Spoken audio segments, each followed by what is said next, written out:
नमस्कार सगळ्यांना. श्री स्वामी समर्थ. श्री स्वामी समर्थ. जय जय स्वामी समर्थ.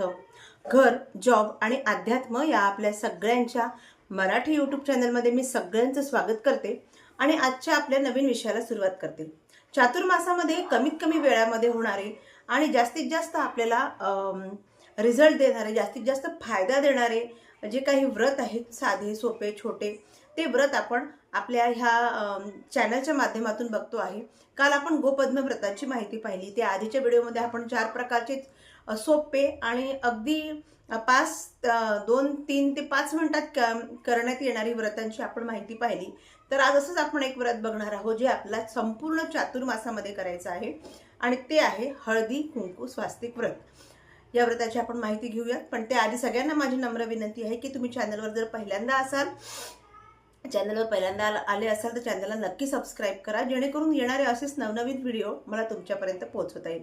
आपल्या चॅनलवर खूप प्रकारची आध्यात्मिक माहिती मी शेअर केलेली आहे व्हिडिओच्या माध्यमातून. तुम्ही इतर व्हिडिओज देखील सर्च करू शकता आणि आपल्या पूजा पाठ संबंधी किंवा व्रतांविषयी किंवा श्री स्वामी समर्थ महाराजांच्या दिंडोरी प्रणित सेवा मार्गातील काही उपाय तोडगे या सगळ्यांची संपूर्ण माहिती मी आपल्या चॅनलवर वेगवेगळ्या व्हिडिओमध्ये दिलेली आहे. तुम्ही नक्की आधीचे व्हिडिओ चेकआउट करू शकता आणि त्यातनं माहिती घेऊ शकता.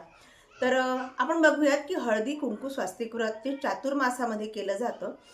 हे कसं करायचं. सर्वप्रथम सगळ्यांना सांगते की हळदी कुंकू स्वास्तिक व्रत हे आपल्या कुलदेवतेच्या प्रसन्नतेसाठी, त्याचप्रमाणे आपल्या सौभाग्य वृद्धीसाठी केलं जातं.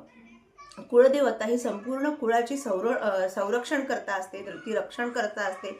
कुटुंबातील प्रत्येक लहानांपासून थोरांपर्यंत प्रत्येकाची काळजी घेणे, प्रत्येकाचा क्षेम कुशल चालवणे हे त्या कुलाची कुलदेवता ही बघत असते.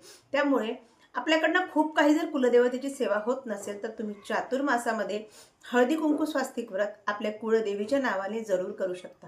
तर हे व्रत कसं करायचं.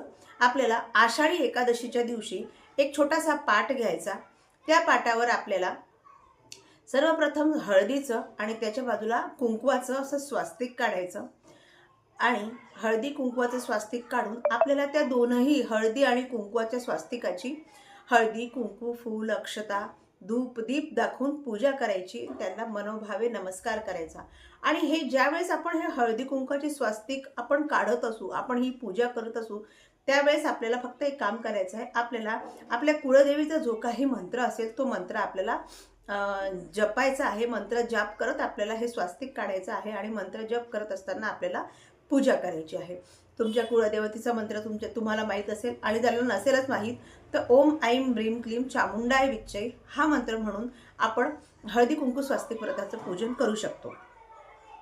आपली देवपूजा झाल्यानंतर देव्हाऱ्यासमोर एका छोट्याशा पाटावर, छोटा पाट नसेल तर एखाद्या ताटलीमध्ये हळदीचं आणि कुंकवाचं स्वास्तिक करून त्याची पूजा करायची आणि हळदी कुंकू फूल वगैरे वाहून त्याची पूजा करायची आणि मनोभावे नमस्कार करायचा.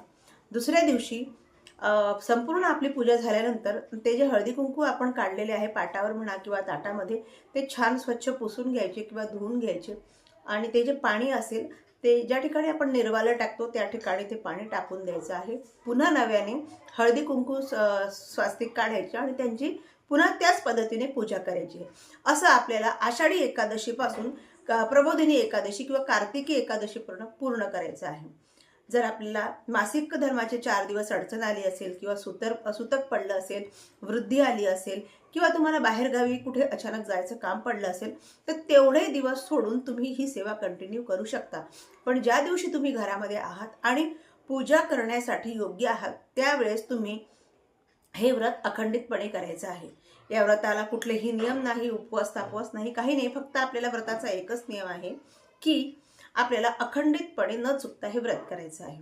आता बऱ्याच स्त्रियांचे मला या आधीच्या व्हिडिओमध्ये मागच्या वर्षी ज्यावेळेस मी हा व्हिडिओ टाकला होता तेव्हा मला कमेंट आले होते की विधवा स्त्रियांनी हे व्रत करावे का, विधवा स्त्रियांनी देवीचं हळदी कुंकू स्वास्तिक व्रत करावे का. तर असं कुठेही लिहिलेलं नाही आहे की विधवा स्त्रियांनी अमुक पूजा करू नये किंवा विधवा स्त्रियांनी किंवा ज्यांच्या पतींचं निधन झालेलं आहे त्यांनी अशा सेवा करू नये, असं कुठल्याही ग्रंथात किंवा कुठेही लिहिलेलं नाही आहे. त्यामुळे ज्यांना पती नसतील किंवा ज्या विधवा असतील त्या देखील ही सेवा अगदी निसंकोचपणे करू शकतात. त्यामुळे असा कुठलाही मनामध्ये शंका ठेवायची नाही आणि अगदी निश्चिंतपणे आपल्या ईश्वरावर, आपल्या देवीवर श्रद्धा ठेवून आनंदाने ही पूजा करायची. आता या व्रताचं उद्यापन कसं करायचं हे मी तुम्हाला याआधी आपण काय करूया की याची पूजा मी कशी केलेली आहे हे थोडक्यात तुम्हाला दाखवते आणि त्यानंतर व्हिडिओच्या शेवटी या व्रताचं उद्यापन अगदी सोपं आहे ते कसं करायचं ते बघून घेऊया.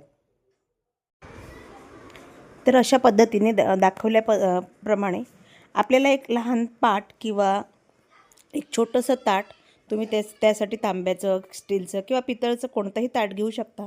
फक्त आपल्याला संपूर्ण चातुर्मासामध्ये जेव्हा आपण हे व्रत करणार आहोत आपल्याला ते एकच ताट किंवा एकच पाट आपल्याला या व्रतासाठी वापरायचं आहे. आपली दैनंदिन रोजची देवपूजा झाल्यानंतर आपल्याला असं सर्वप्रथम हळदीचं आणि कुंकवाचं असं स्वास्तिक काढून घ्यायचं आहे आणि या दोनही स्वास्तिकांचं आपल्याला हळदी, कुंकू, अक्षता, फूल वाहून पूजन करायचं आहे. आणि हे पूजन करताना आपल्याला आपल्या कुळदेवीचं स्मरण करत आपल्याला पूजन करायचं आहे. त्याचप्रमाणे त्या कुळदेवतेचा जो मंत्र तुम्ही नेहमी म्हणत असाल तो मंत्र म्हणायचा आहे आणि तिला आपल्या अगदी मनोभावी आपल्या सौभाग्यवृद्धीसाठी, त्याचप्रमाणे आपल्या कुळावर सतत आशीर्वाद, कृपाशीर्वाद तिचा बरसत राहावा यासाठी विनंती करायची आहे. अखंडितपणे न चुकता आपल्याला संपूर्ण चातुर्मासाचे 4ही महिने हे व्रत अगदी निसंकोचपणे आणि आपल्या कुळदेवीवर संपूर्ण विश्वास ठेवून हे व्रत करायचं आहे. या व्रताचे खूप छान आपल्याला फळ मिळतात. फक्त अट एकच आहे की आपल्याला हे न चुकता व्रत करायचं आहे. तर अशा पद्धतीने आषाढी एकादशीपासून कार्तिकी एकादशीपर्यंत केले जाणारे अतिशय प्रभावी असे हे व्रत आहे. तर अशा पद्धतीने आपल्याला हळदी कुंकू स्वास्तिक व्रताचं पूजन करायचं आहे आणि संपूर्ण चातुर्मासामध्ये आपल्याला अखंडितपणे हे पूजन झाल्यानंतर आपल्याला कार्तिकी एकादशीच्या दुसऱ्या दिवशी म्हणजे द्वादशीला आपल्याला याचं उद्यापन करायचं आहे. थोडं उद्यापन तुमचं लांबलं तरी चालेल, पण जोपर्यंत तुमचं उद्यापन लांबतं आहे किंवा तुमच्याकडनं होत नाही तोपर्यंत तुम्ही अखंडितपणे स्वास्तिक व्रत हे काढू शकता आणि काढायचंच आहे. तर उद्यापन कसं करायचं? उद्यापनाला काही खूप मोठं काही आपल्याला करायचं नाही आहे.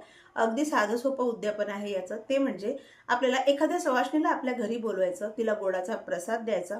तुम्ही तिला जेवू घातलं तर फारच छान असं आपल्या घरी एक सुवासिनी जेवून जाते आणि आपण कुळदेवीच्या नावाने आपण तिचा यथाचित सन्मान करायचा, तिची ओटी भरायची आणि आवर्जून त्या सुवासिनीला आपल्याला एक हळदी कुंकवाचा करंडा दान करायचं आहे. हळदी कुंकवाचा करंडा मग तुम्ही तुमच्या शक्यतेनुसार तुम्ही घेऊ शकता. तुम्ही स्टीलचा देऊ शकता, तुम्ही आता बाजारात विविध प्रकारचे हळदी कुंकवाचे करंडे येतात ते तुम्ही देऊ शकता. तुम्हाला जसं वाटेल तसं, पण हळदी कुंकवाचा करंडा आपल्याला त्या सुवासिनीला दान करायचा आहे आणि तिची ओटी भरायची आहे. आता साहजिकच आहे, आपण हळदी कुंकवाचा करंडा दान केला म्हटल्यावर तो आपण रिकामा देणार नाही. त्यामध्ये हळदी आणि कुंकू पूर्ण भरून आपल्याला त्यातलंच हळदी कुंकू देवीला वाहायचं, त्या येणाऱ्या स्त्रीला लावायचं आणि थोडंसं आपल्या कपाळी लावून मग आपण ते दान करायचं आहे. असं साधं आणि सोपं याचं उद्यापन आहे. येणाऱ्या चातुर्मासामध्ये 25 जुलैपासून आपला चातुर्मास सुरू होत आहे, तो कार्तिकी एकादशीपर्यंत. जर तुमच्याकडनं कुठलेच व्रतनेम होत नसेल तर गोपद्म व्रत अतिशय छान आहे करायला. त्याचप्रमाणे हळदी कुंकू स्वास्तिक व्रत हे देखील अतिशय उत्तम आहे. तुम्ही दोनही व्रत सोबत करू शकता, कारण दोनही व्रताला 2 ते 3 मिनिटाचा वेळ लागत असतो. तर आशा करते तुम्हाला आजचा व्हिडिओ आवडला असेल. व्हिडिओ आवडला असेल तर चॅनलला सबस्क्राईब करा आणि व्हिडिओ आवडला असेल तर लाईक जरूर करा. पुन्हा भेटूया अशाच एका व्हिडिओमध्ये. तोपर्यंत सगळ्यांना श्री स्वामी समर्थ.